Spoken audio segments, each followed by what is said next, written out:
I'm Jayme Moye, your friendly neighborhood adventure journalist. I hail from Nelson. It's great to be here. I love being in the East Coots. I've got family here. And this is Katie Graham. She's an explorer. She's a National Geographical Society fellow. She's the founder of Minus 90, a caving apparel company. And she's a star of one of tonight's films. Actually, no, she's one of the stars of tonight's film. Please join me. Please join me in welcoming Katie from Golden.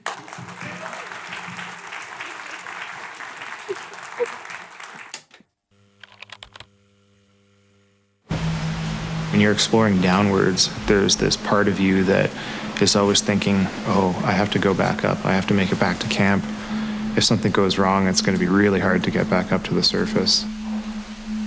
Whenever you're under pressure, when you put yourself under pressure to chase after your objective, there's always the risk that you're going a little too hard. We're soaking wet, and we're moving really slow.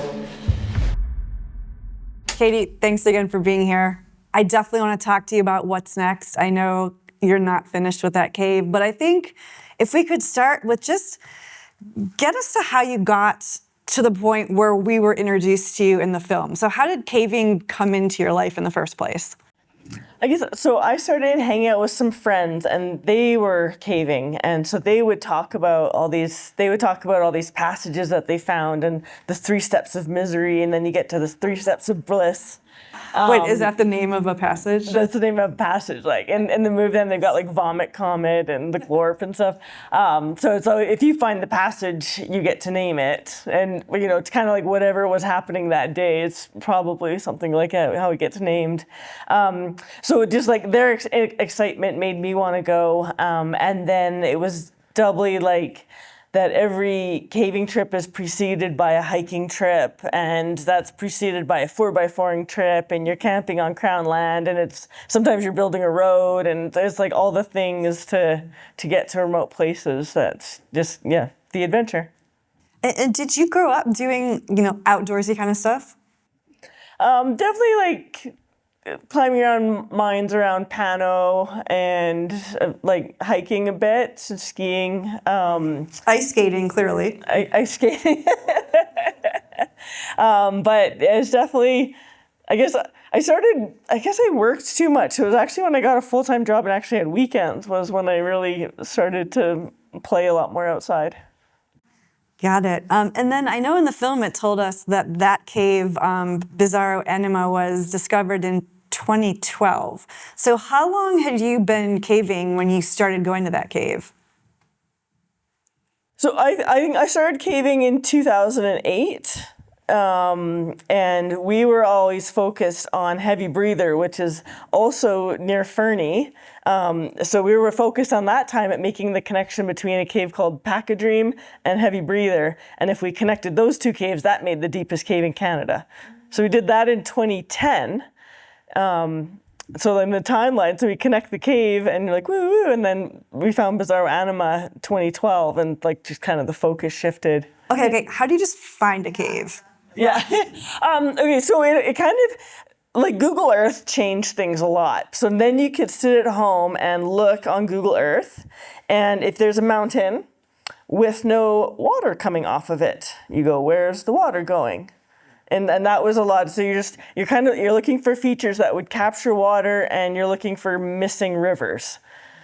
And that's how. And then now you can get a bit smarter, and so then you can get a layer that will show, like you can get the geological layers, and you can look for limestone, and then you put that across. And so in the Monashees, like Cody Caves too around Nelson, that's all in marble. So then you can get the marble layer and you lay that along, and you can lay that along, and like lo and behold, oh look, there's water poking out of here. Huh. Okay, so this area, help orient us geographically. I mean, in the film it says Rocky Mountains, and then I've heard this area is near Fernie. Where are we talking more specifically? Like, so you're standing in Fernie, and it's like just point to the northwest. Like it's right there. Okay, so like how long did it take you by helicopter to get there from Fernie? 6 minutes. Right. So the first time that we went there, we're all worried because you're trying to just keep that helicopter bill like as low as possible. So we went to the Heiko trailhead and like blocked it off with cars so that they could land and we could just do this like quick little hop. But actually, you're so close to town, it didn't even really save us any time. So we just. And what is it about that area that makes it special? Is it the type of rock? Is it the water? Like, why is it so rife with these deep caves? Yeah, it's the rock. So Crow's Nest Pass and Fernie, we just have this huge amount of caves, and actually the deepest cave right now. So buggers, the Americans beat us. But the deepest there's a deeper cave in Montana right now.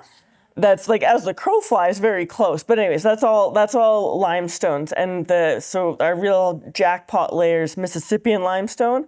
So that's just a time when there was the ocean had a lot of coral activity, and what that leaves behind is this kind of dense but brittle limestone. That's kind of like, if you imagine limestone's kind of like cement without any rebar. So it's strong, but if you start lifting and twisting, it breaks. And then you stick a glacier on top of that to pound water and exploit all those cracks, and then you start getting caves. So interesting. And you've caved other places in the world too, right? Not just in British Columbia. Yeah, and if you get really into caving, then you start to hate winter because you're like, I can't access stuff. So started doing a lot in Mexico and China. And so a bit in the States, some stuff in Jamaica and Barbados, and Europe has a lot of caves too. But I've heard you're kind of obsessed with this one. Oh, you totally. It's just like we're like. When you go and you survey the cave, and then you put it back in the computer program, and then you can make the line a different color for every year, and so you're like watching it grow, and it's like that's like the nerdy stuff. We start, but it's like there's lots of other stuff you could do, but I'm starting to feel like maybe I'll save like the warmer caving for when I'm older, and I got to do this cold stuff when I'm younger. Right. So you're gonna retire in Mexico to do your caving at that point, and then while you're still cold hardy, you're going to be here. Yeah. Got it. I love it. Okay. Makes sense, right? Okay, so I don't know about how you guys felt watching this, but on one hand, I was like, okay, caves, there's this pull towards them, right? Like, it's very primordial. I think caves are some of our first homes as human beings. But then I look and see what you're doing, when you're kind of way down in there, and I start to feel squeamish? Anybody else? The part about the lifeline, right? So like she's in the water, and without this lifeline, you're not gonna be able to find your way back out. I actually felt a little bit horrified at that point. Anyone else? A little bit of terror? A little bit? A little bit? Yeah. You don't seem to feel any terror or horror. What do you feel? It's gradual exposure and just keep pushing your limit like a little bit farther. It's like, so yeah, like day one, you don't start out doing that stuff, but like eventually you can learn to calm yourself down and like squeeze yourself into something you definitely probably shouldn't be into. And what about the stuff you find down there? I definitely saw early in the film there's those kind of translucent little creatures. I mean, what lives in caves that you've encountered? So that little shot is showing you near the entrance. So the entrance is definitely where you get like kind of the creepy crawlies. In Mexico, you like tarantulas and scorpions and all that stuff. But that's just at the entrance. They're just using it as a shelter. And then when you get deeper in the cave, that's when like the really cool stuff. So then that's when you get the cave adapted things. So if something's figured out how to live in a cave, so a cave adapted scorpion would lose its venom, and they usually lose their eyesight. Thank goodness. Right. But it's like, because if you don't have predators, you lose your venom, and you don't need eyes in there. And you don't need eyes in there. Yeah, so you got blind fish. That's a thing. And then around here you get these like arthropods, so these little shrimpies, and little buggy things, but that they are left behind by the receding glaciers and And then I guess a lot of what we're looking for scientifically is microbes and trying to use that. So it's like, so say this passage was created 3 ice ages ago, and then eventually the water punches down farther. So that top thing gets abandoned. So if there's something that's still living there 200 million years later, it's for sure going to be like develop, like become its own species. It can live off like very little nutrients in this very extreme environment. Maybe it can just like go dormant for 1,000 years and then come back up again when there's nutrients. So we're trying to find these like weird, extreme microbes. Wow. Yeah, I bet. And there is a scientific component to some of the work you're doing too, right? Yeah, that's like caves offer this, a really unique environment, and trying to just so there's a geology side and this mineralogy and hydrology, and then the microbes. So all together we call it like speleology, is the study of caves, but it's like it has all these different arms, and you can kind of follow whichever rabbit hole interests you most. Well, tell me also, I have to mention, I appreciate the fact that you covered poop. Well, I mean, you wonder, right? And it makes you realize how important it must become when you're the only person in there to become a good steward of that place, right? Yeah, like because we are the first ones there, you see the impact. Like you put that handprint in the mud, and so even if you just leave the crumb from a granola bar, and you come back later and it's moldy, and you're like, oh, like you feel like you're contaminating the cave. So yeah, it's and based on other places, or like we're not gonna do that. We're gonna keep this place clean. Yeah. Yeah, nice. And I know this film absolutely swept the award circuit when it ran on the film festival circuit, like maybe 2 years ago. I mean, worldwide, like Kendall Mountain in the UK, Banff, of course, here, Vancouver Mountain International Film Festival. I think it was Best Canadian Film. And you can tell, I mean, cinematographically, however you say that. It was spectacular, right? I kept wondering, how are they getting this footage? Were there people on your team who were getting the footage, or were there actual like professional videographers going down there? Yeah, so there's generally a team of 2 or 3. But yeah, so the director had some caving experience, and then he got some climbers that knew how to do audio and lights, and yeah, but yeah, it's definitely a challenging place to film, and you gotta get creative, and you wreck a lot of stuff. Like, what kind of stuff? There's a bunch of, so there's this 105-meter shaft in there, and they were trying to get us like, so we call them relays. So when we first started, there was one rope that hung the whole thing. That was scary when you're climbing this 100-meter rope. So when you start, there's all this like bounce in the rope, and you're just on it forever and ever. And then the other people got to wait at the bottom until you get off it. So anyway, so we got smarter, and you put bolts every like 30 meters so that you're like dun dun dun dun dun dun. Going down, so that let us have lots of people on the ropes. So then these guys want to so they're trying to film all of us, but then the guy at the top, he's got lights, and the guy at the bottom's filming it. Well, the guy at the top drops this entire bag of batteries, so like it's like super dangerous, and then the bag of batteries lands on the ground. Like lithium? Yeah, and then they light on fire, and then they're trying to use like our emergency kit to put out the fire, and it smells like toxic as anything, and like, oh man. I know you described it as being like cramping in a refrigerator. How cold is it there? It's pretty much 3 degrees. Like rock has like great thermal capacity, so it's the average age. It's like the average age of the last 10,000 years all the time. So that's when, so it doesn't matter if you go in July or you go in November, like it's the same in there. It's actually less wet in November, same temperature, doesn't matter. Huh, that's so interesting. I know that I've got, in my notes here. I really wanted to talk to you about Minus 90. So that's your caving apparel company. Yeah. And you weren't, I think you didn't, it wasn't in existence when this film was done, right? Like the company's pretty new. It's actually kind of funny because you can see me wearing different like prototype versions. There's one that I had made out of like an early version fabric, and then I sewed like a little Canada flag on the sleeve.